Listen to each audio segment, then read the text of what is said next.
The Cinderella River, an original story by Dawn Nelson. Once upon a time, a long time ago, there was a river that was so clear you'd be forgiven for thinking it wasn't there at all.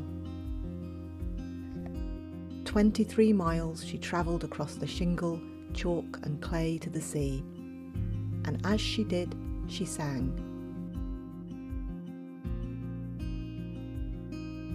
Her song starts at the foot of a Hampshire hill, where her voice rises from the layers of chalk beneath the downs, and the Meon is her name.